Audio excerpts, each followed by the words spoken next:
I'm your host, Dr. Vijala Kennedy, Director of International Partnerships of Kumaraguru Institutions and the Principal of Kumaraguru College of Liberal Arts and Science.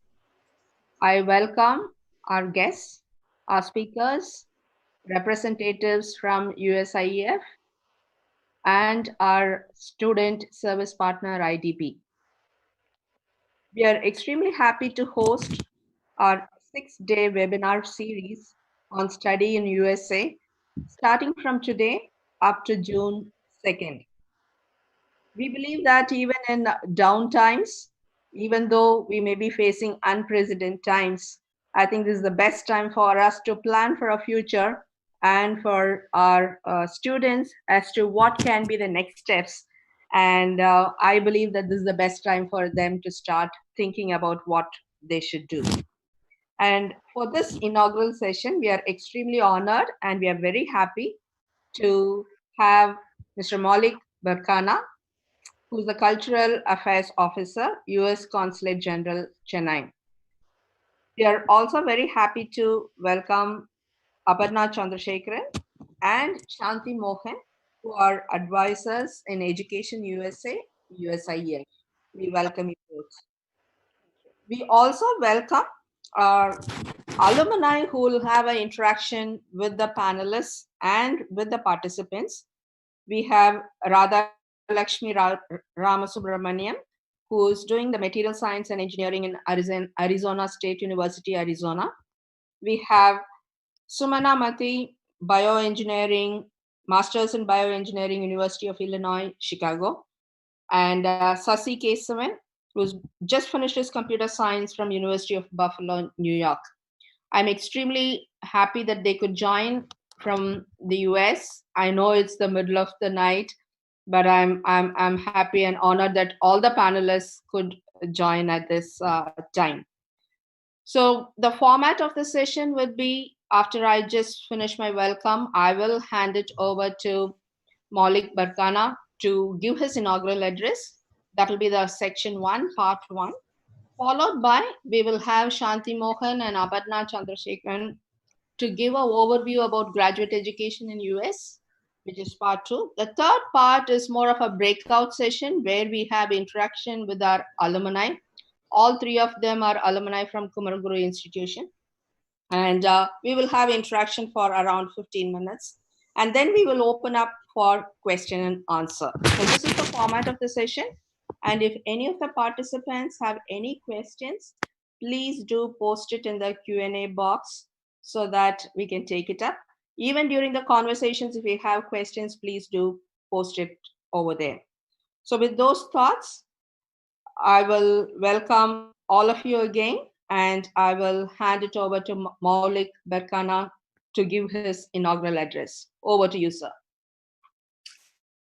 Well, thank you, Dr. Kennedy, Principal to Kumaraguru College of Liberal Arts and Sciences. Thank you very much for that introduction.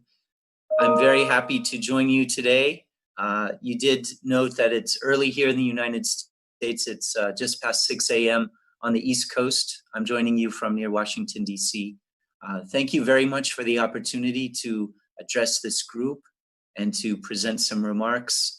I would like to thank you, first of all, Dr. Kennedy, for this initiative. I think it's wonderful that you've created this series of conversations that we can have that for information sharing. So I salute your initiative.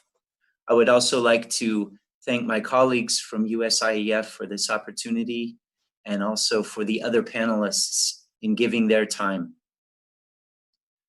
So I work at the Cultural Affairs Office of the United States Consulate General in Chennai, although I am currently outside of the country, but part of my portfolio is handling education. And actually, as an American diplomat, I've been working with the State Department for more than 18 years. And I've been posted in Chennai for about 2 years, starting in 2018. But before that, just by way of background, I had worked in Calcutta from 2007 to 2010. And one thing I've noticed over the past decade and that's been a very positive trend, is the number of Indian students who are studying in the United States. We believe that the United States continues to offer a gold standard of international education, and we continue to encourage and to welcome international students from across the world, including from India. The annual Open Doors report reports that there are more than 200,000 Indian students studying right now on US campuses and universities in the United States. Of course, with the situation of the COVID-19 virus, a lot of that learning has moved to online platforms. But for this academic year that began for the 2018 to 19 academic year, that's a record of the number of students studying in the United States who are from India. And of course, we'd like to see that trend increase. And I think events like this can go far toward sharing information and learning about scholarship opportunities and finding the right fit among the more than 4,000 US colleges and campuses that students have to choose from. I mentioned a moment ago the COVID-19 virus. That's obviously impacted us in many ways. It's also disrupted many of our plans and what we had hoped or what we had planned to happen. In fact, the reason I'm in the United States now is because since March, I haven't been able to get back to India. But we're adapting. And I think one thing that the virus has done is that it's forced us to adapt and to reevaluate our priorities and to reevaluate how we conduct business as usual. And of course, the proliferation of online platforms, such as this Zoom call right now, this is an indication and an example of how we're adapting. And indeed, I was just reading a major US newspaper this morning about the trend of moving online, classes moving from in-person to online or some blend, a combination of in-person learning as well as online learning. And that even after the virus subsides, many colleges and universities may retain some aspect of this online programming because they've been able to have this experience during the virus. So I understand that students who are admitted to US universities starting this fall may have, in some cases, the option to begin their courses online and then later in the academic year transition to in-person learning. My understanding is that's a case-by-case basis based on the particular US university or college. And I know that there are some panelists here who can speak to that specifically, maybe about how their institutions are handling that. But I think this is, again, a way of adapting. There are many inconveniences of this time, but this kind of adapting of going online it should be reassuring, I would think, to international students and to American students that health and safety come first and that the process of education can continue in virtual fora. I would reiterate that the consulate is very happy to be co-located with the EducationUSA branch office for South India. We're located in Chennai. And EducationUSA really is a definitive source of credible and accurate and current information about higher studies in the United States. And I would encourage all interested students and parents to avail of that resource. And as I mentioned a moment ago, there are more than 4,000 colleges and universities. That can kind of be daunting. There's, spoiled for choice, as we say, but the process of narrowing down the list of which colleges and universities to apply for, information about scholarships, information about, international student support, that kind of thing. All of those issues, EducationUSA can help to address. So I'll keep my remarks brief, but just in closing, I again want to say that, I've been working on education issues in India for almost 15 years. We've seen a steady increase. India is always number 1 or 2 in terms of the number of students it sends to the United States. And we think it's a value. It's an investment in the student's future. And that education, of course, is something that you take with you lifelong. It's an investment in oneself. And I know that students have a lot of choices. India itself has many great institutions of higher learning.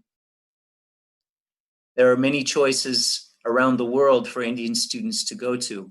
But again, we believe that in the United States, we continue to offer the best educational experience in the world.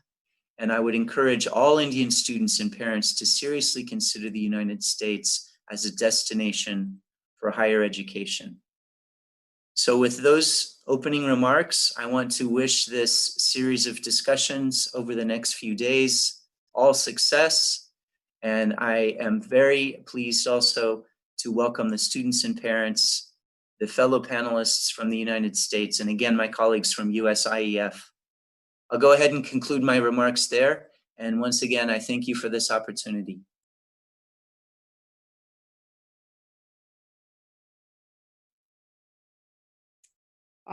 Thank you very much. And we really appreciate your thoughts. And I'm sure that there are plenty of opportunities to be explored. I know that US is a nation, country which gives opportunities, and it will definitely give new avenues for our students. Even though this may be a downtime, I'm sure that the things will perk up and will be in motion very soon.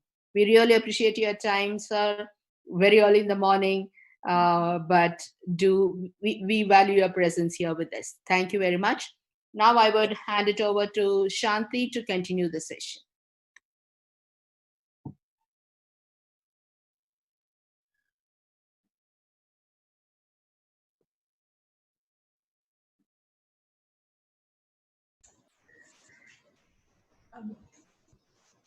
Welcome everyone.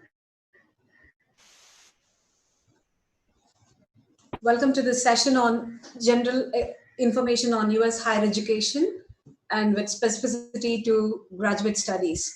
I just now request the host to enable share screen from our end.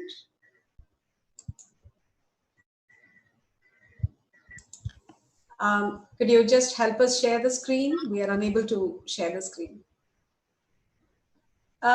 So the presentation on US higher education will initially be taken over by my colleague Aparna, following which I will be highlighting some important information on the application process. Over to Aparna now.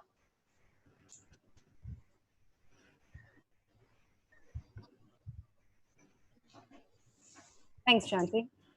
First of all, on behalf of Education USA at the US India Educational Foundation located at the American Consulate in Chennai, I'd like to take this opportunity to say a big thank you to Dr. Kennedy of Kumaraguru Liberal Arts and Science College for giving us Education USA in particular this opportunity to be part of this series, as well as those from other institutions who are joining this session today. As our Cultural Affairs Officer at the Chennai Consulate, Mr. Berkana, just mentioned, the United States welcomes international students for higher education opportunities, be they for undergraduate study, graduate study, or doctoral or postdoctoral study. With that, I'm Aparna Chandrashekaran, and I'm an Education USA advisor with the Education USA Center in Chennai. And my colleague Shanthi also just introduced herself, and we'll both be presenting this session today. So to just give you an idea, I'd request Shanthi to move the slide, please. Yeah. So what is Education USA? I mean, you've heard this word now. A couple of us have spoken about Education USA. So what is Education USA? So Education USA is a US Department of State network. Its mandate is to provide accurate, comprehensive, and current information about US higher education to students internationally. We come under the Bureau of Education and Cultural Affairs, which is within the US Department of State. And we are a global network of about 430 plus centers located in more than 170 countries around the world. So just like me and Shanthi are talking to you today here from Chennai, there are advisors like us in very many countries around the world who are providing guidance to students looking to pursue their higher education in the United States. In India, there are about 7 EducationUSA centers, and these are located in the cities of Ahmedabad, Bengaluru, Chennai, Delhi, Hyderabad, Kolkata, and Mumbai. The centers, Ahmedabad and Bengaluru, are independent EducationUSA centers, while the other centers in Chennai, Delhi, Hyderabad, Kolkata, Mumbai are managed by the US India Education Foundation Office. For students who are looking for information on higher education in the US, we would request you to sign up to our database. There is a SurveyMonkey link we have provided here. If you sign up to it, then you will regularly receive updates about our events, be they webinars, or there might be a scholarship alert that we might like to share with students, and we'll send it to you if you sign up to our database. Our official website is the educationusa.state.gov website. I would urge all students who joined the session today to please go and look up our website. You will find the 5 steps to US study explained in good detail, along with a lot of useful links. Just to reiterate this number which Mr. Berkana spoke about earlier, globally, there are as many as 10 lakh plus international students studying in the United States, out of which 2 lakh plus are from India alone. Some of you who are looking at joining in the years to come might add to this number, and we'd be very proudly sharing that number perhaps in the few years from now. But just to tell you how important Indians play an important role in the higher education scenario in the US, and we do hope that some of you will consider applying to US universities in the coming years. Right, to study in the United States, you do need to start your preparations quite early. So the academic year in the United States begins in the fall semester, typically, which is this month of September, late August or September of each year. So let's say a student wants to join a US university sometime in 2021 September or 2021 fall semester. You will need to start your preparations as early as February of 2020. So these are the 5 basic steps that you should really be following to apply to US universities. The first step, of course, is researching your options, so which is about 12 to 18 months prior to joining the university. The second step is figuring out how you're going to finance your education. So that's anywhere between 6 to 12 months. And this second step can go parallelly with step 1. Your third step will be actually submitting your application package, which will be anywhere between 10 to 12 months prior to joining the university. So this will typically, in this case, if you're looking at a fall 2021 admission cycle, then this will typically be from November this year onwards, you will start submitting your application package to US universities. And then, of course, once you get an admission offer, you start preparing for your visa application process and then your pre-departure orientation process. We'll go into detail about this in the next couple of slides. So the first step, as we mentioned, was researching your options. And as we said, it has to be as early as 12 to 18 months prior to joining the university. To start with, I would recommend all of you, look up our worksheets on defining your priorities and finding the best fit university, which is available on the educationusa.state.gov website.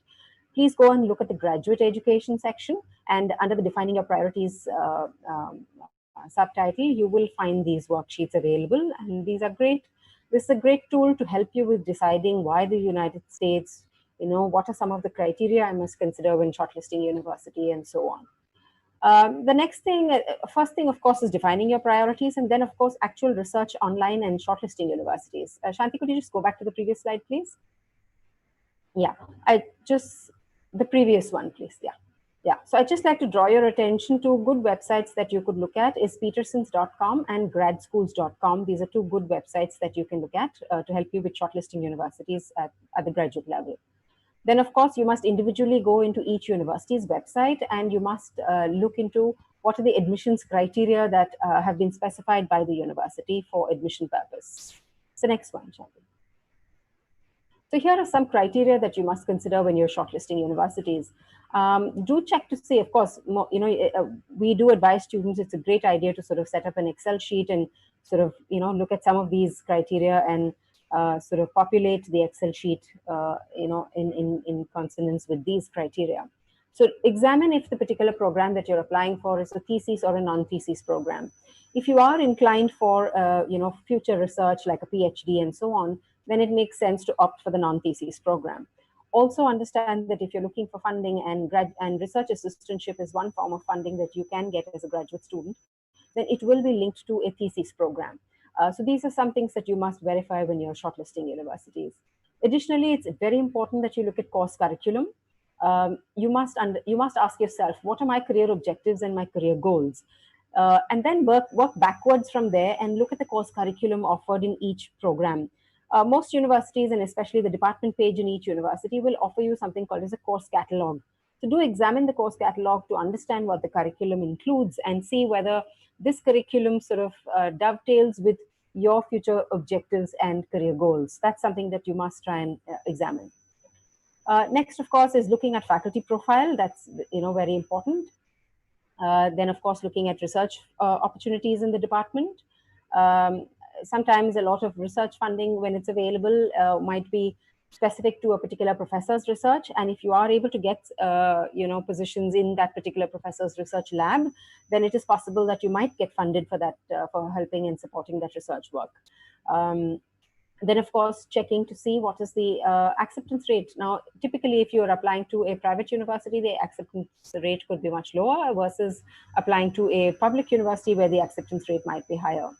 Other factors to look at include, of course, size of the institution, how many students are accepted in that particular department or program. Most important is, of course, what it is going to cost you to study at the university and whether they offer you any financial aid. So typically at the master's level, financial aid is purely merit-based. And to a large extent, it is in the form of assistantships. So you can get 3 types of assistantships. You can get graduate assistantships, teaching assistantships, or research assistantships. Some universities may also offer scholarships and fellowships, department fellowships. However, for international students, the best opportunities are to get assistantships. So that is something you must explore, more information on the university or the department page. Then, of course, explore what kind of practical training opportunities or internship opportunities are provided to you in that particular program. Geographical location is important from the point of view of not just the climate, but also from the point of view of networking opportunities as a student. And then, of course, housing, campus setting are 2 important aspects to examine because they will have an impact on your overall cost of education. And finally, of course, international student services. As an international student, you must explore what each university will have a section called the International Student Services or the International Students Advisors Office. This is an office that you must interact with while you are studying and living on campus. So do go and explore their webpage to see what kind of services are offered to international students and whether that is meets with your requirements and needs. So your next step is figuring out how you're going to pay for your education. And as I said earlier, it's anywhere, you have to figure this out as early as 10 to 12 months prior to joining the university. So the first thing to do is to prepare your budget. Go and explore a few university websites and see how much does it cost you to study at those particular universities. So at a private university, it could be anywhere, from $40,000 a year going up to $80,000 a year. Whereas at a public university, it could start at $30,000 a year and go up to about $50,000 a year. So you need to know what it's going to cost you completely, all inclusive, so which means your both your academic and non-academic expenses. You need to make sure that you have ways and means to pay for your education. So you have to figure out how much it is going to cost you. Definitely look at the university website because they will be able to provide you accurate information of how much it costs to study at their university. To get some brief idea, you can also look at the EducationUSA website. And of course, you might have to prepare some financial documents also for the university. So this is what it's going to cost you typically at university. So you have the academic expenses, which is relating to your education and instruction, your facilities on campus, the lab equipments that you use or the labs that you're part of, and the libraries. And then you have the non-academic expenses, which relates to your living expenses, which is your room and board, your books and supplies, transportation costs, your personal expenses, health insurance, which is compulsory at all US universities, any security deposit that you may have to pay if you're living off campus and you're renting your own place, then you will have additional expenses like deposit, rent, utility bills, transport, of course, we've already mentioned, and then, of course, your personal expenses like food, entertainment, and so on. So you have to budget for all of this, okay? And like I said earlier, costs will vary depending on the kind of institution that you're applying to. Now, where are you going to find this money to study, therefore? The first option always is, of course, your parents who might be willing to fund your education. Sometimes it can also be other family members like your grandparents or uncles or some sponsor who's willing to fund your education. University's website to see whether they award you any scholarships, fellowships, or of course the assistantships. The third option is on-campus work. Please understand, I would like to underline the nature of this work as on campus, all right? So this is part-time work which you can do 20 hours per week when the university is in session, and you are allowed to work on campus 40 hours full-time when the university is on a break period or a summer vacation, for example. Now, what you need to understand is that this has to be on campus, all right? Off-campus work is called as either CPT or cooperative internship or the OPT, which is CPT stands for curricular practical training, and which is part of your program curriculum, and OPT stands for optional practical training, which is typically an internship that you do after you finish your degree. Now, the CPT and OPT is something that you can do outside of the campus. However, please understand that it must be related to your field of study, and it has to be approved by the designated school official at the university. And you also have to make sure that you are applying for these internships at an SCVP certified organization, that is an organization which is certified by the US government to accept international students for work or internship opportunities. So SCVP stands for Student Exchange Visitor Program, right? And then, of course, you can also explore funding from outside agencies like private trusts and foundations. For example, if you're a student in India, you can look at the Tata Trust, you can look at Mahindra Trust, there is the Seshkaria Foundation, there is INLAC Foundation. So there are many private trusts and organizations that provide funding for Indian students who've got admissions to universities abroad. So those are, again, we do maintain a list of such trusts and foundations in our office. And if you are interested, you could definitely send us an email at our email ID, which is chennai@educationusa.org. You could send us an email and asking us to share that information about these private trusts and foundations, and we'd be very happy to share that list with you via email. So these are some ways that you can explore funding. All right. So the next step and the most crucial step is the completing your application or submitting your application package. So for that, So what's the process for that? So typically, summer of 2020, which is where we are right now, which is May 2020, is when you typically take your standardized test or exams, which are required for admission to US universities.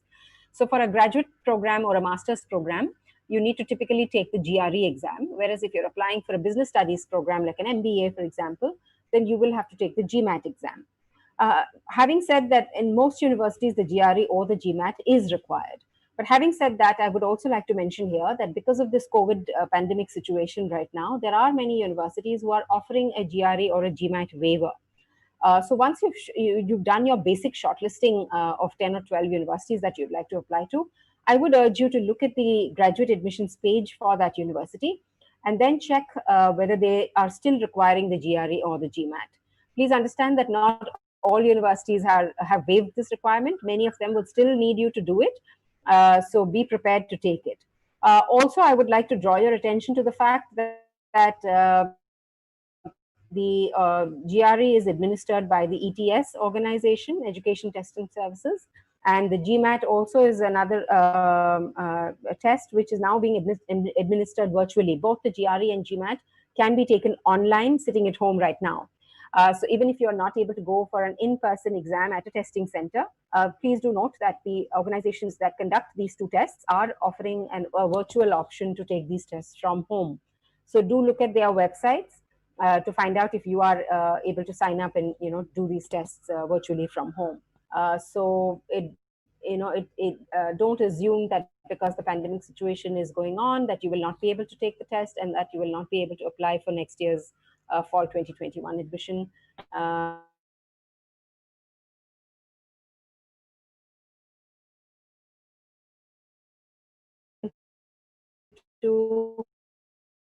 Is asking for the GRE and as well. You have to take these tests. So ideally it is the month of May, June now when you need to do this. So I would ask you to look at those websites immediately and take a call on whether you want to take the virtual exams. Typically, you can start filling out your applications from August. Some universities who have rolling admissions might accept as early as August, whereas some universities might open their admissions application process only by October or November of this year. And at the same time, those which start in October, November might have what is called as a priority deadline.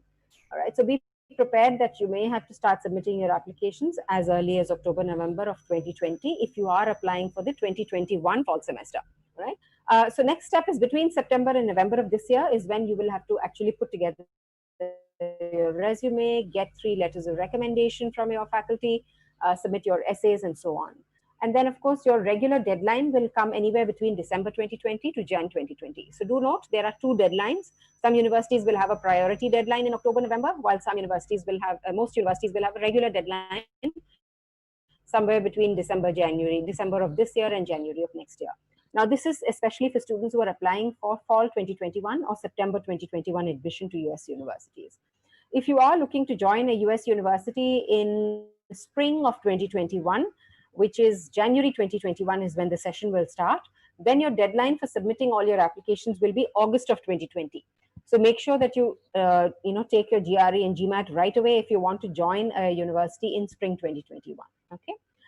So what are the various elements of your application package? These are all the various elements that you have to put together if you want to apply to a US university. So the first is, of course, filling out an online virtual application form and paying an application fee. The application fee can vary anywhere between another university. So please do your homework about how much the application fee itself costs. There are some universities who do offer an application fee waiver. If I remember correctly, I think last year, Michigan Technological University and Northeastern University had offered an application fee waiver. However, it may not be the case this year. They may be charging. So I'm not very sure which are the universities which are offering the application fee waiver this year. You must understand there are 4,700 accredited universities in the US. So it's very difficult for us to keep track of which one is offering an application fee waiver and which one is not offering an application fee waiver. So what I would suggest is first shortlist about 20-25 US universities that you would be interested to apply to, and go and check on each one university's website whether they are offering you any fee waiver as well as whether they are offering you any standardized test waiver as well. Additionally, you will have to submit mark sheets. So typically, if you are a current student, you might have completed your when you're applying to US universities, you have let's say in November this year, you start your application. So you would have completed up to your 6th semester. So you have to submit attested copies of your up to your 6th semester mark sheets. So these have to be attested by the registrar or the controller of examination of the university, not your college. Please understand, these have to come from the university to which your college is affiliated. Okay. So you need to get in touch with the registrar's office to obtain these attested mark sheets or transcripts. Then, of course, you need to take your standardized tests, which is the GRE for the MS programs, GMAT for the business studies programs. In some universities, if it's a very niche kind of a master's program, they might even ask you to submit a GRE subject test. Now, the subject test is not compulsory in all universities for a master's program. However, I would request you to check individually on each university's website to make sure that the particular course that you are applying for does not require the subject test also. The GRE may definitely be required, but whether the GRE subject test is required will depend on the program that you're applying to and the university that you're applying to. So please check on each university's website for more updated information. All US universities will require international students, and especially those of us who are applying from India, to submit the English proficiency test. There are 3 options which are listed here: TOEFL, IELTS, and Pearson's test for English. TOEFL is test of English as a foreign language. It is administered by the Education Testing Service Organization, which is again the same organization which also administers the GRE exam. IELTS, exam is administered by the British Council in India, And so this is again another test that you can take. And the Pearson's test for English is the third test that you can take. There is one more English language proficiency testing organization, which is more recent. It's called the Duolingo test service. Duolingo charges, it's a virtual test. It's only available online to all students, and it only costs about $49 to take that test. And it's, though it's very recently started organization, as many as 1,000 US universities are accepting the Duolingo exam. So I'm afraid I apologize that we haven't mentioned Duolingo on the slide, but please do make a note of the name and do go and look at the website for Duolingo as well. In addition to this, you will have to submit 3 letters of recommendation as part of your application, and these have to be from professors who have taught you a subject or who have supervised your project. Try and not get a recommendation letter from the chairman of the college who doesn't know you from the remaining 4,000 students studying on campus, right? And it's not necessary that you have to get it from the HOD also. It has to be typically from a professor who has taught you a course, in your bachelor's degree program, or somebody who has supervised you on a project. I think that's very important. If you are already a working professional, you can get it from your work supervisors and your organization. Or if you are a student who is, let's say you're doing a 6-month internship at an organization, a research lab, or a company, you can get one of your recommendation letters from a work supervisor in that internship location as well. In addition to all this, you will also have to submit an application essay, which is called the statement of purpose, which is typically a 1-page, 1,000-word kind of statement that you write, explaining why you want to join the particular US university. What are your motivations for joining this program? What are your future career objectives and goals, and how does that align with doing this particular master's degree, and so on. Then, of course, in some universities, in addition to the statement of purpose, they may also ask you or a video essay or an analytical essay. Some of them might ask you for a diversity statement. And of course, if you're applying for a design or architecture kind of programs, then you may, or a photography kind of program, then you may also have to submit a portfolio. So these are some of the additional requirements that some universities may have. Some universities, all universities might typically ask you for a resume as well. Now, some universities at the graduate level are also nowadays we are noting increasingly asking for a virtual interview. It could either be an interview with somebody from the admissions committee, or it could be a virtually recorded interview. They'll just send you a link and they'll share some questions with you, and you will have to self-record that interview, and you'll have to submit it to the university. So this is again something we're noticing, or it's a very recent phenomenon that we've been seeing of self-recording interviews. So do be prepared for that. If you are applying to the US, that you may have to do this. If you're applying for a PhD program, of course, then you will have to apart from all the above mentioned documents that I've listed, you will also have to submit proof of research capability. You might have to submit a writing sample, and for all purposes, you may also have to do an interview with your research guide, prospective research guide, basically. And of course, you have to submit financial documents to the university showing that you have enough funds to pay at least for what it will cost you for your first year of education. All right. So these documents can be typically your parents or your savings account statements, fixed deposit statements. It can be government bond statements. It can be a loan approval letter. It can be a combination of all these documents. Basically, it has to be documents that show liquid assets and not fixed assets. Essentially, that's what the university requires.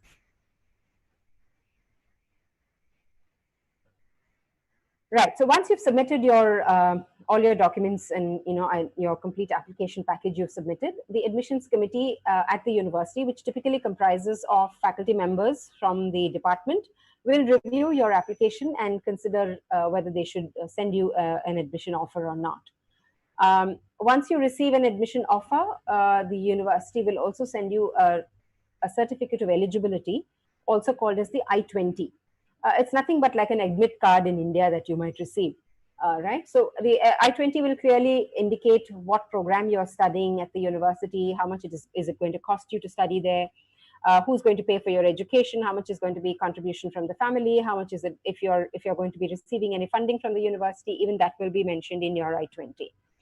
So once you receive the I-20, you might have applied to 10 universities, let's say, and you might receive an I-20 from 5 universities. If you do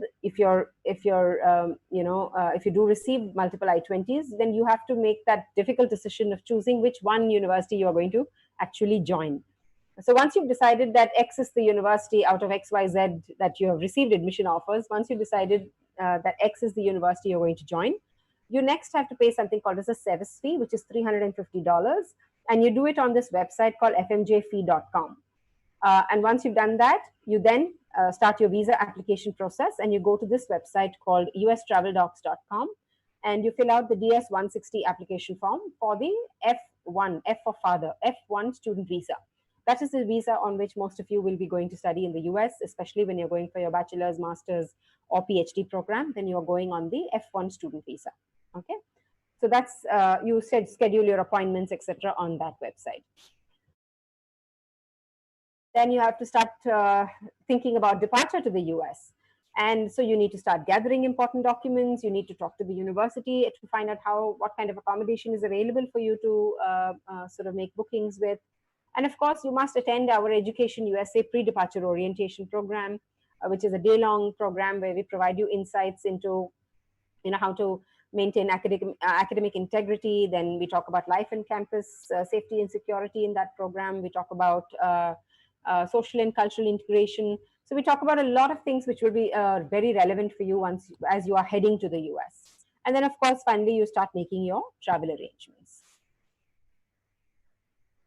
So these are essentially the 5 steps that you need to follow if you are going to go to the US. Over to you, Shanthi. Yeah.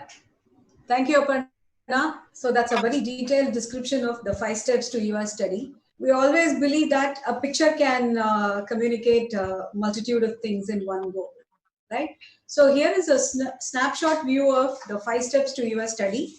In short, we call it the application timeline. So if you could see, the dates have been mentioned for each individual steps, which Aparna mentioned earlier.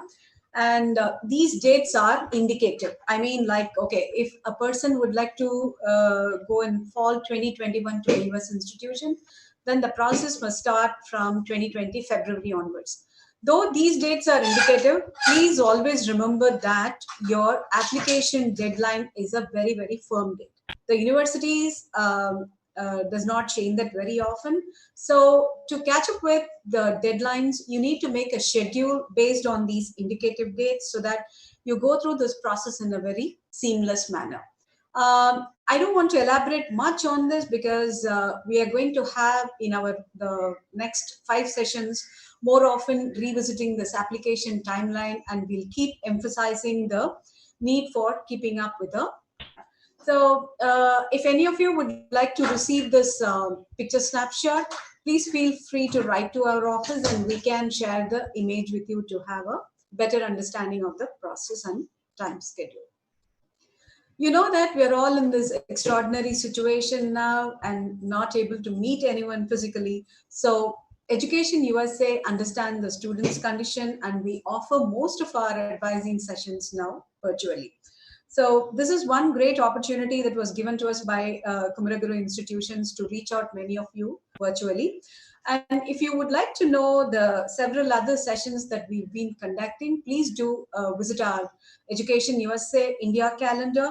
As Aparna initially mentioned in our presentation, we have 7 centers all around India, and each one of us do some very interesting and valuable sessions for students who aspire to pursue their higher education in the US. So I strongly recommend that please do visit this All India calendar to know about the various sessions we conduct. Going virtual is very, very important, and also to catch up with the Gen Z generation, we have our presence in all these popular social media websites, both as an international presence, meaning the EducationUSA program in general, and also specific to our country, which is EducationUSA India. Except in Instagram, we have an India presence in all the other platforms. And especially, I recommend students to visit our YouTube channel as often as you can, because we have a good collection of videos which will help you go through the 5 steps in a more seamless manner. And it also has the most recent information, so it should help you a lot. And added to that, the information is on your fingertips. So feel free to download this new Education USA India mobile app that we have launched. You can avail it either on a Google Play or App Store. So the advantages of downloading this app is that you get notified about any events that we do, either in a center that's near to you or at an all India level. And added to that, you get a lot of these scholarship alerts, or as Aparna mentioned about the application fee waiver, even we share the information that we receive from the US universities on all these things. So that will help students like you who are currently planning on embarking on your higher education. These are the 7 centers, contact information. So you can choose to visit any center that's near to you, maybe after COVID. After the lockdown period. But however, please feel free to connect with us virtually through the emails or WhatsApp or the toll-free numbers. And also you can visit the EduSA centers in India to know further details about the locations as well. Okay. So this is a recap on what we will be doing in this series of In Conversation about studying in USA. So we will be having a session on Research Your Options by Melissa Tixeria from Colorado State University, Fort Collins. That is on Wednesday, May 27, tomorrow. Step 2, financing your studies and also revisiting the application timeline by Sishir Kumar Upadhyaya, who's a senior international advisor at Lehigh University. Step 3, one important aspect of completing your application is writing a very strong statement of purpose. So we will be having Ms. Nikki Choksi, recruitment advisor from Arizona State University, to elaborate the important aspects of writing a very strong statement of purpose. And followed by that, we'll be having a session on completing your application package by representative from Chandon School of Engineering, New York University, and that will be on June 1st. So we encourage all of you to come and join us in the series of sessions and benefit and understand the perspectives of the various application elements from the US University representative. Now it's time that we strike a conversation with the Kumaraguru College of Technology alumni who are currently in the US. Now I welcome Radha Lakshmi Subramanian, Sumana Mati, and Sasi Kesavan to join us and show your faces. Maybe you'll find some of your juniors eagerly waiting to see you. I welcome all 3 of you. Can I have you all upon? Hi, hello. Can you see me? Yeah, hi. Yeah, Radha, can I see your face? Can you please unmute your video as well? Okay. Can you see me now, ma'am? Yeah, hi, Radha. Hi, ma'am. Hi. Yeah, welcome to your Alma Matters program. Okay. Yeah. Sumana, Hello, can I have you, please? Hi, Sumana. Hi. Oh, wow, nice to have you. Sasi? Thank you, ma'am. Yes, ma'am, I'm here. You're there? Yeah, ma'am. I'm waiting to see your face. I'm online. Yeah. Hey, thanks. Okay. So it's thank you all. I know probably it might be a early morning for one of you, and for others probably relatively a better morning, I guess. Thanks for joining us today.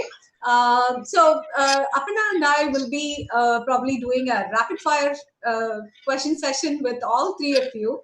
But before that, I want you to set the stage for everybody here to understand what you people are doing. So let's begin the conversation with your introductions, please. Maybe Radha to go first. Yes, ma'am. Sure. So hi, I am Radha Lakshmi Ramasubramanian, and I'm currently pursuing my master's in material science and engineering from Arizona State University. So I am 2019 passed out from Kumaraguru College of Technology in aeronautical engineering.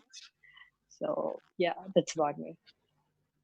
Oh, that's interesting. Sumana, please. Yeah. Hi, I'm Sumana. I graduated along with Radha in 2019 from KCT. I did biotechnology when I was at KCT, and right now I'm doing my bioengineering here at University of Illinois, Chicago. Sasi, obviously your turn. Yes. Hello everyone. Nice to be here. So I graduated from my undergrad college on 2014. After that, I worked as a programmer analyst for 4 years in Cognizant, and then I've joined University at Buffalo. And recently, I've graduated from the university, and I did my computer science here. And as a next phase, I'm about to join a company as a software engineer. So I might be starting my work from next week, Monday. Wow. Congratulations. Thank you. And I think the rapid fire will begin now. Over to Aparna. Thanks, Shanthi. So my first question to Radha and to Sasi. Radha can go first and then Sasi. So what preconceived notions did you have about US education while studying in India? And what was the actual experience like once you joined the US university? Yeah, so to start with, I think once I reached the USA, I thought everything will be easy and everything will be, just like there for you. But I think that initially, was difficult because to come and, do a lot of things by yourself, or trying to set your own house, trying to go to a bank and open your account. There are certain prerequisites that we were supposed to do.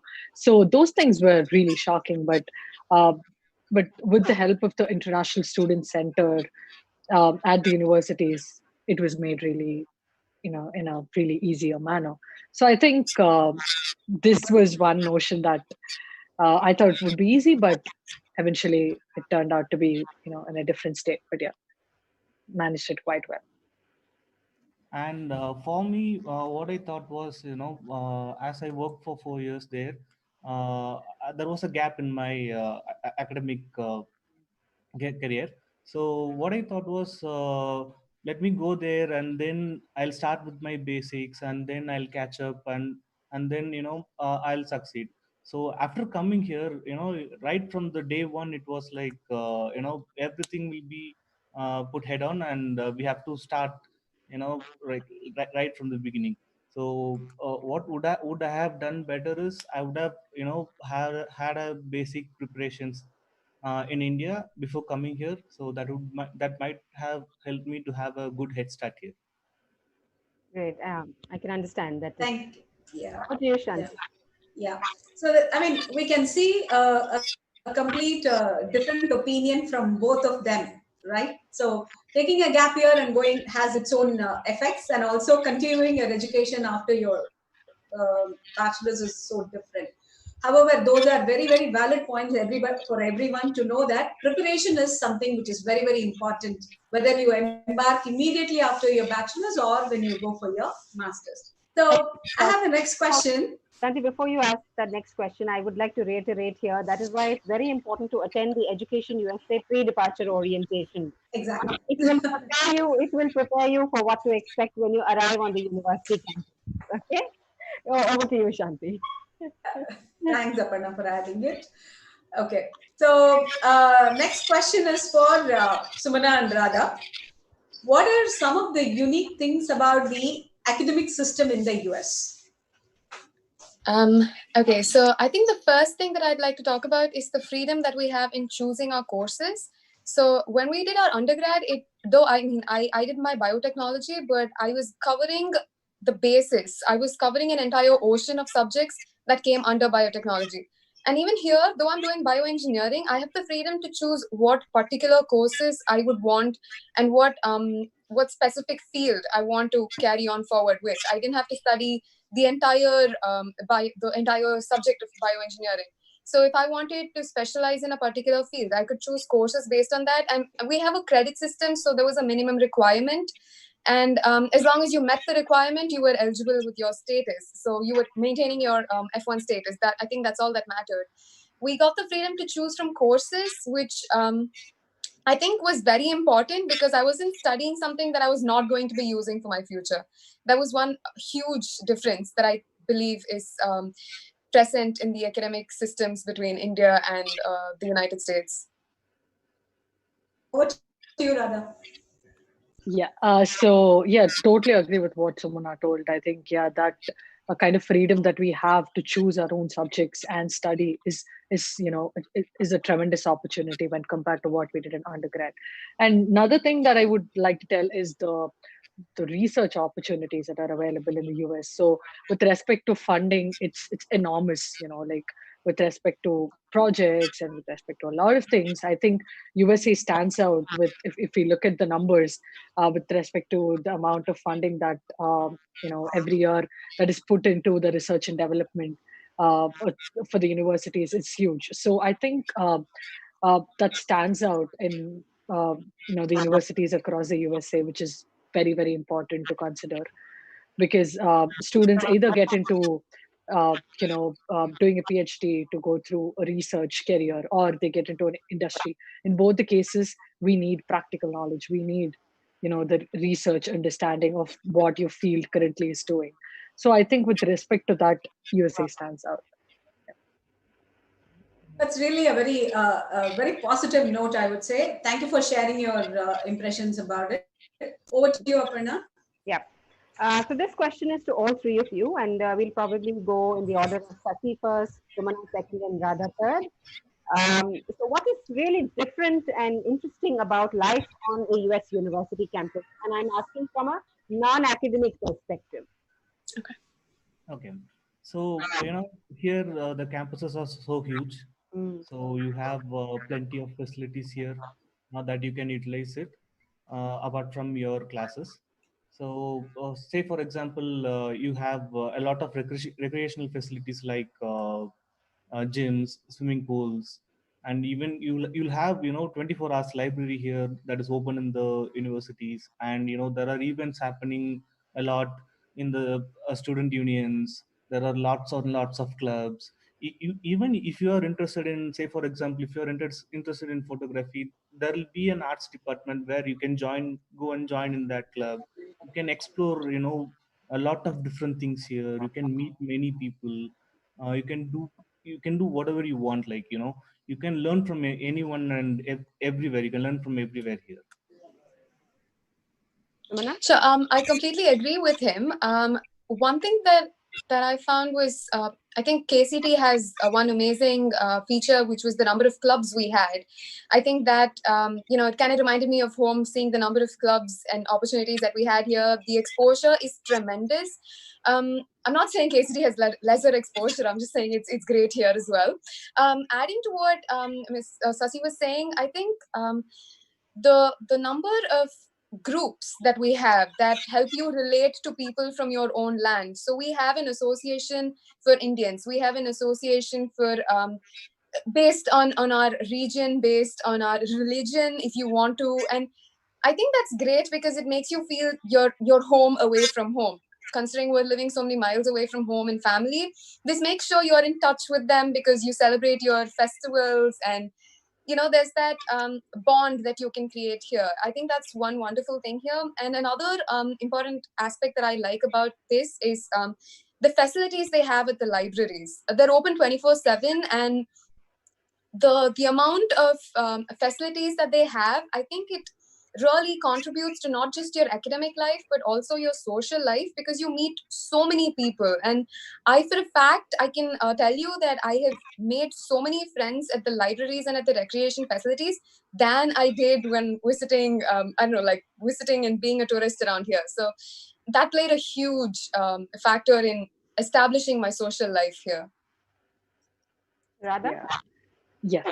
So yeah, totally agree with both of their opinions on how the facilities are greatly helpful. And what really helped me was, again, with respect to libraries, as Sumana said, yes, it is very, very important when we being graduate students, the amount of library utilization is huge. So those places definitely serve as both academic as well as networking places. And another thing that is there are a lot of study groups things like that, which definitely again helps you to be both academic and also to make a lot of friends. And yeah, I think that's it. Thank you so much. Over to you, Shanthi.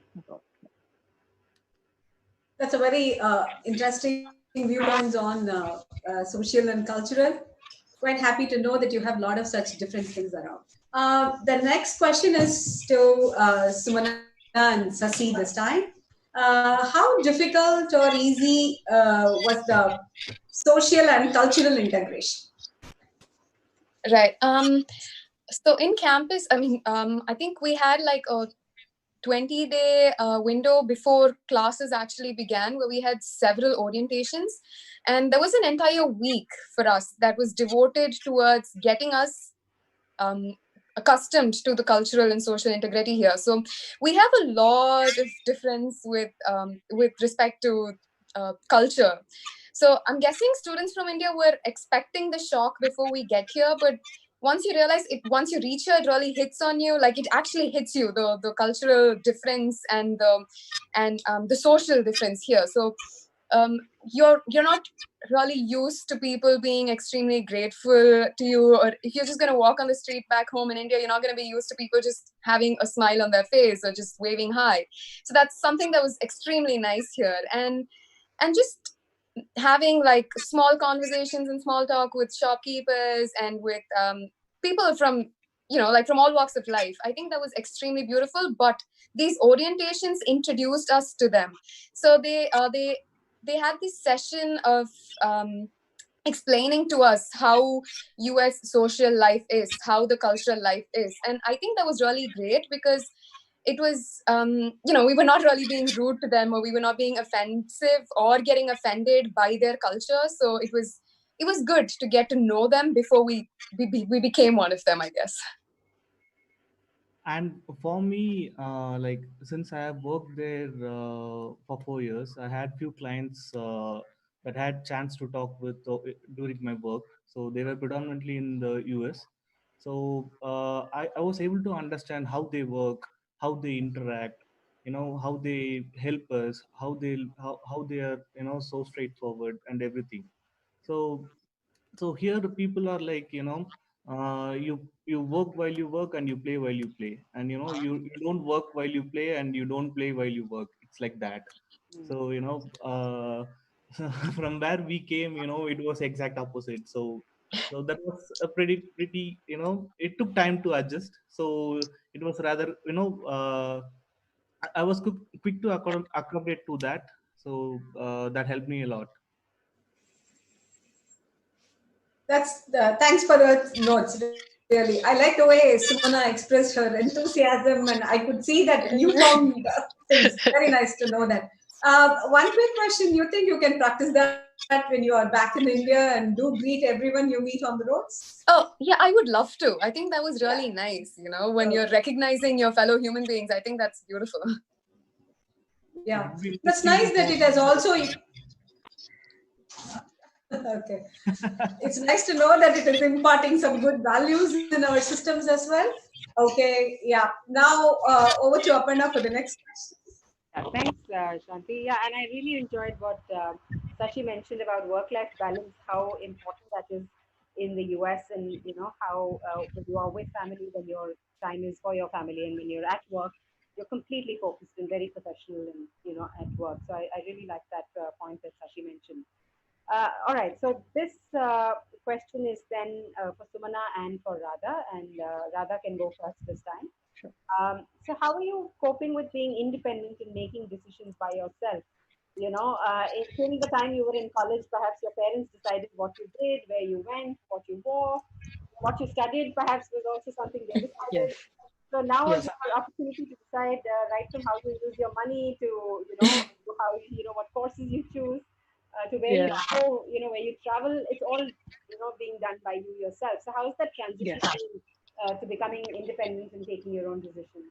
Yeah. So initially, yes, you will find it a bit difficult to accustom to that. You'll be like, oh, I should choose my own course as well. Okay, what do I do? So, that is going to be there. But what comes into picture at that time is the power of networking. this is the reason why. And, going to the classes, going to the university, having that life in the campus comes into picture, where suddenly you might get reminded, well, I think I spoke to that person, well, he might be helpful if I talk to him about the course selection or something. So I think that everything comes together when you're being independent. Like, it is not being exactly independent but interdependent, like, to your friends, to your family, or people around basically will be of great help. And I think that has made my life a bit more easier here, because I tend to network, try to understand other people, because you never know who's going to be helpful for you at one point of time. So I think that is one thing. And the second thing is, well, please don't panic. You'll definitely do well. I think taking one step at a time is at another important thing. Like, suddenly I've seen my friends, suddenly panicking, suddenly telling that, well, I've I didn't choose this course. Everything has gotten past deadline, and they start freaking out. So I think it's not necessary, because universities are really, really helpful. They understand. I've had situations where I've missed a few deadlines, missed certain things, where I tell them, like, this happened, and can you help me? They do. So I think you know this is also helpful, because take your time, breathe, talk to them, and they'll be of great help. So I think doing all this has been helpful for me till now. Yeah, I completely agree with Radha, because the two main things that helped me get used to the life here was networking and having an open mind. So, I mean, we were not used to looking for housing, or I don't know, setting up utilities like Wi-Fi and gas, and I don't know, like, we were not used to that lifestyle. We had it all given to us from our parents. We were living with them. We never lived outside of home when we were studying back in India. So we had, I think, social network played a huge role, because we were able to connect with other people who were on the same page as us, and then together we were talking to people who had gone through the similar process. We spoke to seniors, alumni from the same campus, alumni from different colleges. People had their inputs, and networking definitely played a huge role in getting used to this life, and making sure we were building a comfortable house for ourselves, a home here. And like Radha said, I'd really encourage students to not panic at all. We have so much freedom here. Yes, you're being independent. Yes, it's scary, but you have the freedom to talk to people. You can take advice from so many people. If it's going to be academics, you have your co-students, you have your professors, you have your teaching assistants. And if it's going to be just living, if it's going to be something about your personal life, you have counselors who are going to respond to you the very next second. There are so many hotlines. You can get help with everything. And I think the reason we were all able to get used to this was definitely networking and being open to receiving help. It's completely okay to ask for help, and it's also okay to learn to say no when you don't want help from certain people. So be aware, be open-minded, and I think that was what helped me get used to this. Yeah, sorry, just one thing that I want to add. Just, there's nothing called stupid questions. I think just ask whatever it comes up. There might be a question like, you want to ask, well, I mean, which bank is the best, or and which house is the best? Is this okay? Is this rent okay? You can ask any question. I think being hesitant will not be helpful. I think I asked there's nothing called silly question. I think I asked the most silliest questions. I don't even remember now. So I think doing that really helps you to pick the right decisions. Absolutely. Thank you so much, Radha, for mentioning that no question is silly or stupid or unimportant. Yeah. And, Yeah. and I like what Sumana mentioned about being open, to new experiences, and the power of networking. I think that is essential, whether you're in India or anywhere in the US. I think these 3 points are extremely important for students to remember. So thank you for those insights. Over to you, Shanthi. So the next question is for all three of you. What kind of support services are available for international students at the campus? So all three of you, maybe start with Sasi, then Radha, and then Sumana, as I see you in my screen. Yes, ma'am. So the predominant support that you'll get from is, you can whatever problem, whatever is there related to your documentation issues, related to your You may have few questions about your visa. Whatever questions you have, the only place that we go to is the international student services that all the universities have. They are very helpful for us. So whatever questions we have, we ask them, and they try to resolve as early as possible. So no, that's one service we depend on most of the time. Yeah, over to you, Radha.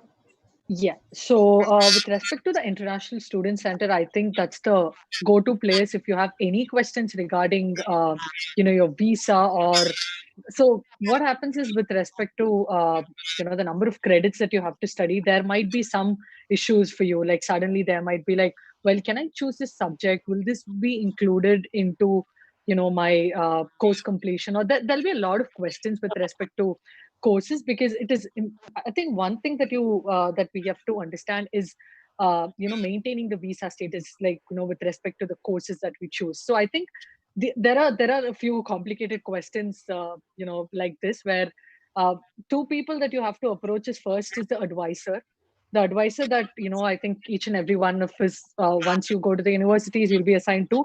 If you have any questions, please don't hesitate, mail your advisor. At the same time, it is important to ask advice from the International Student Center because these two goes hand in hand. Because I have faced a few situations where I had to understand uh, from the department perspective as well as the international students perspective. So with respect to academics, with respect to your visa status, with respect to your travel during your holidays, if you want to go to India, or if you want to visit someone else in the US or something, there are a few things that you have to do. So I think everything on and all goes to your advisor and the International Student Center. I think, yeah, they're the go-to Yeah. people for you. Yeah, I think they've pretty much covered everything. It's not only after we got here, but even after you finalized your university, if you had questions regarding what documentation you had to further send to them. And the beauty of the International Services Office is that they reply maximum within a 10-hour window. So you knew what you had to do immediately after. And even if they were not able to resolve your issues, they would direct you to the appropriate places. And you always had somebody like a guardian angel, I'm guessing, to make sure you were on the right path. You never went astray. And another along with the international services, along with the office, I think we have student bodies as well that help you. They're mostly with, if it's going to be PhD students, they have like a 3-year or a 2-year extra experience than the new students. So they could guide you as well in case the offices were not available, if there was no person to help you. The student bodies could help us as well. And one thing that I would like to mention is even during this time of the coronavirus, we still have open hours, office hours with the International Student Services, where we could connect with them via mail, or if it was, we had like Zoom calls, and we could always stay in touch, make sure we were never in doubt with regard to anything. Thank you so much, all three of you. I mean, that's great to know the kind of support services offered at institution. And this will be a good note for students who are actually aspiring to study. I mean, hesitation should not be there. I think that's the bottom line for availing any of the services in the campus. Okay. Over to you, Aparna, for the next question. Thanks, Shanthi. This question will go to Sumana and to Radha. Given the COVID-19 situation, you've both been taking classes online this spring 2020 semester. So what's the experience been like, pursuing a virtual semester? It was definitely new. I'm sorry. Yeah, okay. No, it's okay. Go ahead. Yeah, it was definitely new. For what I would like to be frank here when I'm saying a lot of students lose motivation to actually participate in the entire lecture. You're not having, it's not your conventional method of sitting physically in front of a professor and attending classes. So even when we had our fall semester where classes were on campus, most of our classes were recorded for the benefit of certain students who were unable to attend class. So we always had the option of going back home and looking at the recording and understanding what the lecture was all about. But here, I think this entire staying at home disrupted sleep routine and the entire cycle of life. So that way, I think there was much lesser participation in class compared to conventional classes. And when it came to exams, we had our finals, and I think there was even a part of a midterm which got stuck in between these online classes. So most professors converted to an open book assessment, which made it more research oriented. I think it was I definitely learned a lot.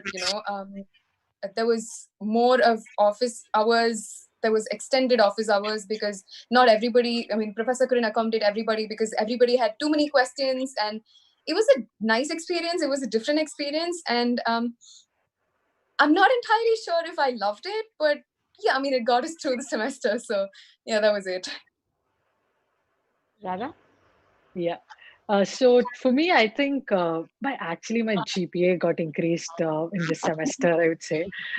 That's because I revisited the lectures and I was able to, try to, because I didn't have pre-recorded lectures last time. It was only on campus.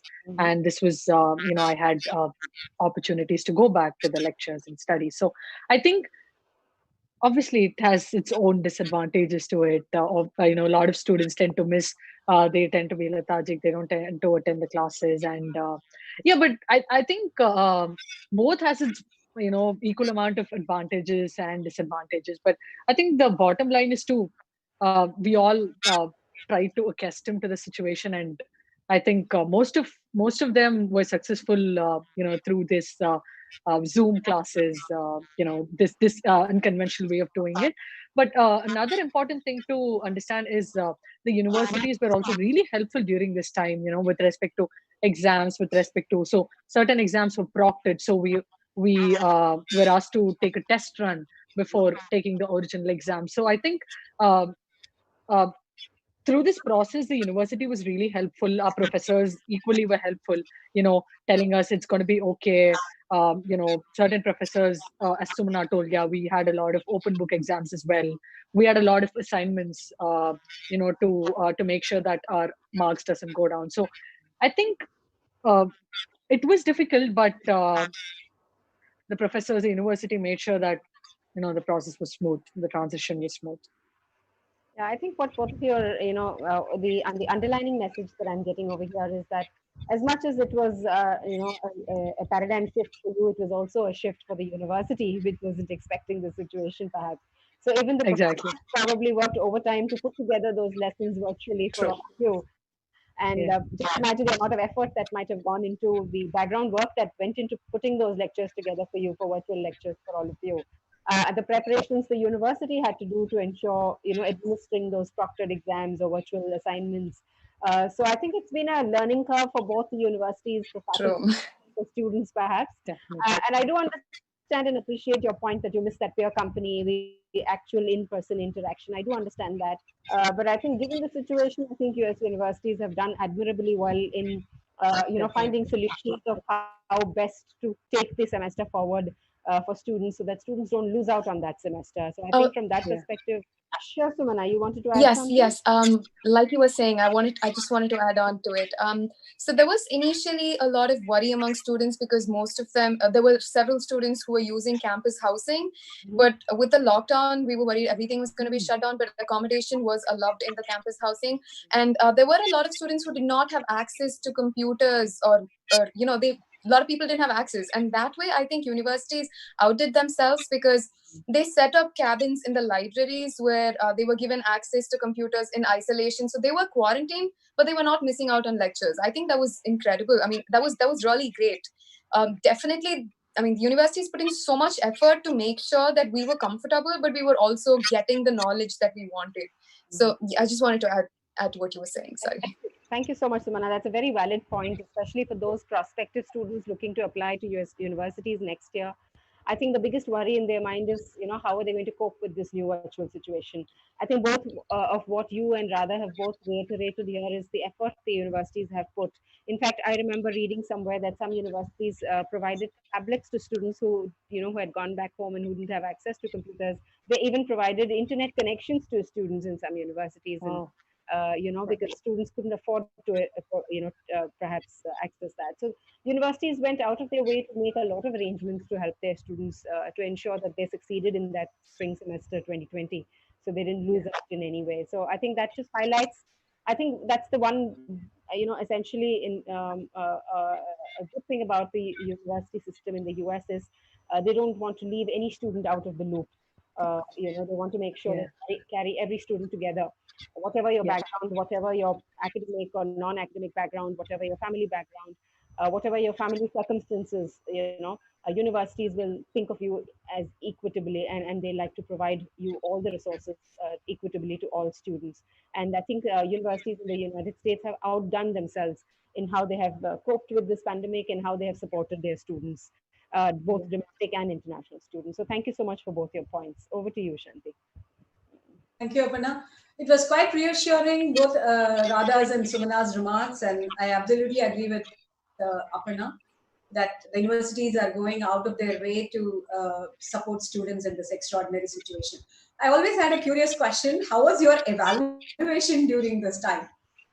I mean, was it easy, or is it like I heard in some places they were giving this grades like satisfactory or unsatisfactory. So was it like typically with your previous semester, or was it different?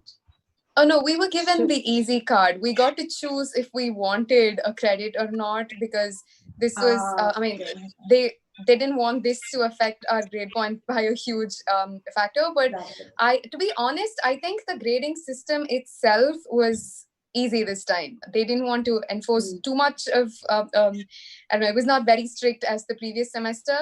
Yeah, I think it was a better semester than the previous one in terms of grading. Yeah, Radha would agree because her GPA went up this time.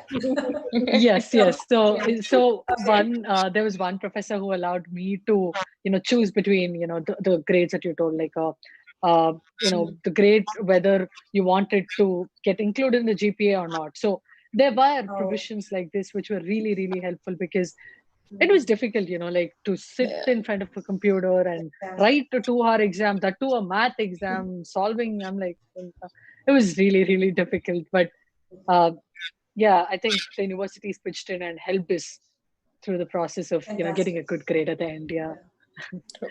That's nice to know. Sorry to interrupt, ma'am. Few of our professors, what they did is, they even canceled the final exams, and what they made the student to do is a extra project.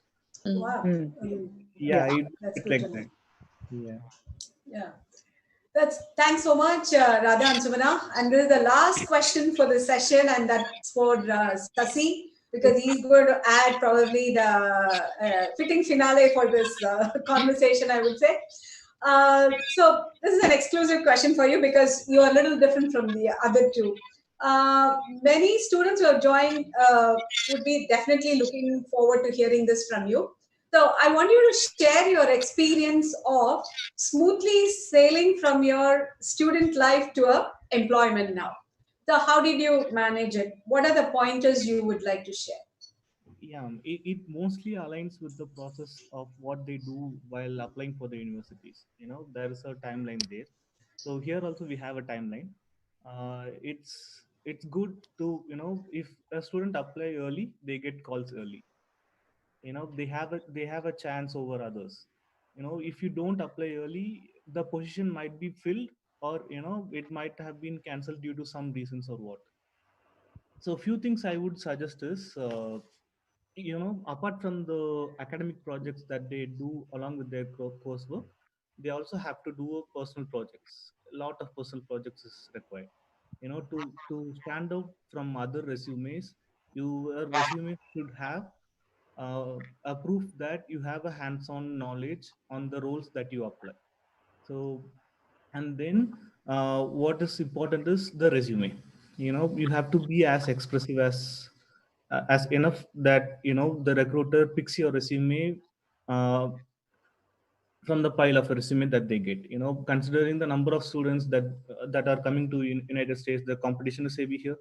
So you have to be different from others. You have to take that one step further than the rest of us.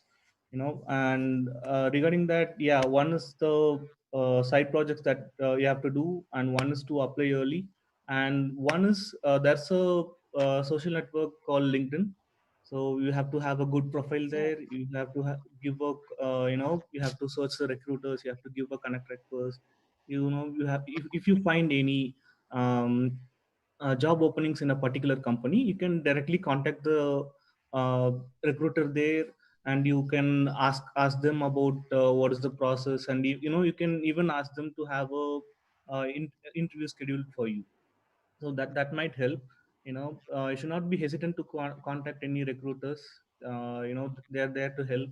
They want the talents to come into their company, so everything is there.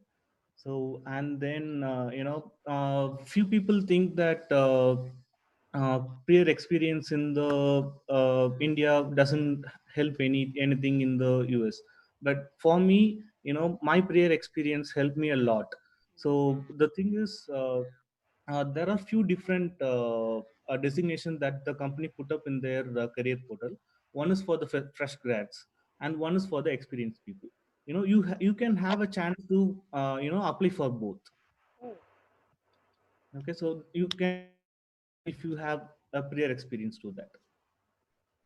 So these are the points I would like to put up. Thank you, Sashi. That's definitely very valuable insight. I'm sure for Radha and Sumana as well, as they are now heading in, might head into the Yeah. process.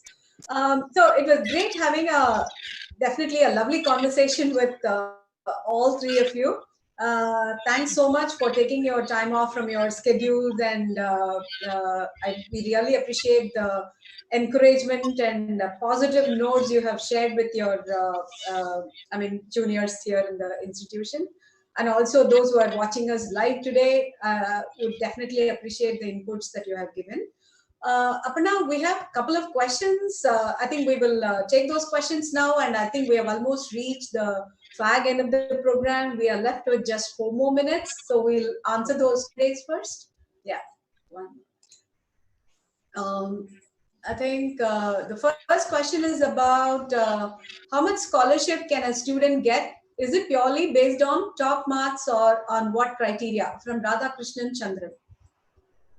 All right, so I'll answer that. So Radhakrishnan, firstly, you must understand that at the graduate level, funding is merit-based. That's the first thing you must understand.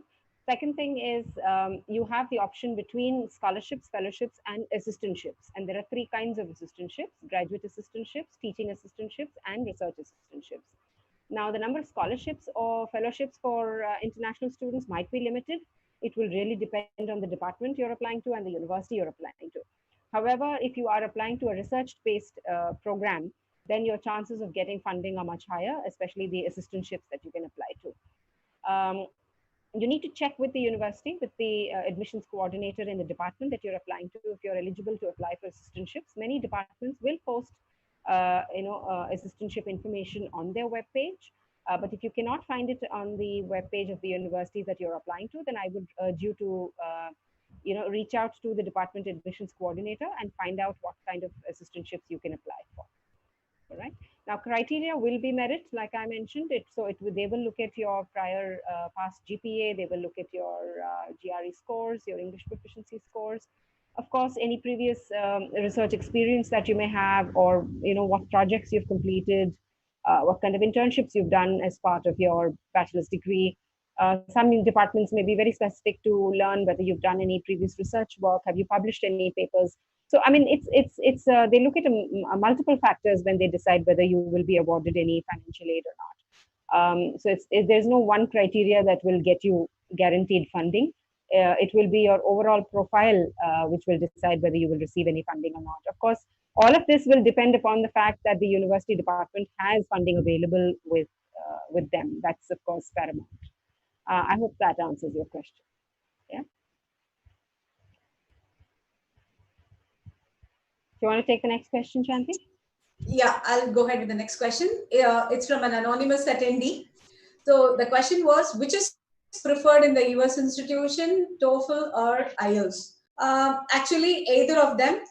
The first thing that you need to check is which test is the university accepting, whether they accept TOEFL or they accept IELTS. So some universities accept both. So then it becomes your choice whichever one you feel you are more comfortable taking, you can go for it. The reason is, in terms of level of testing, both are going to be the same. TOEFL is completely computer-based test, whereas IELTS gives you that option of attending an in-person speaking test. So some students prefer to go with that, and the writing is also on paper. So some students might prefer that. So if you're fine with doing it, so go for it. Otherwise, you can go for TOEFL. Also, another note: if you're writing TOEFL, it is accepted by only US institutions.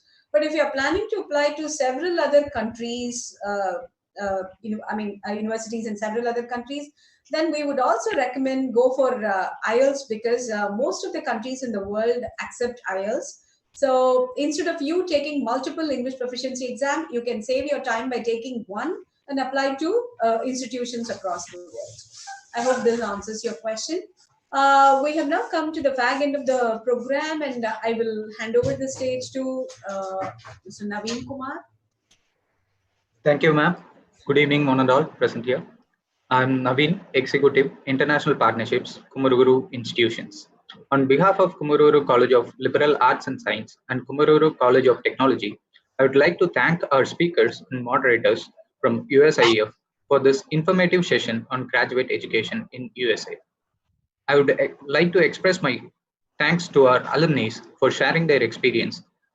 I'm sure that this will be the valuable things that everyone should note while you are planning to go to the US. Special thanks to Mr. Moulik D. Berkana, Cultural Affairs Officer, US Consulate General, Chennai, for his inaugural address.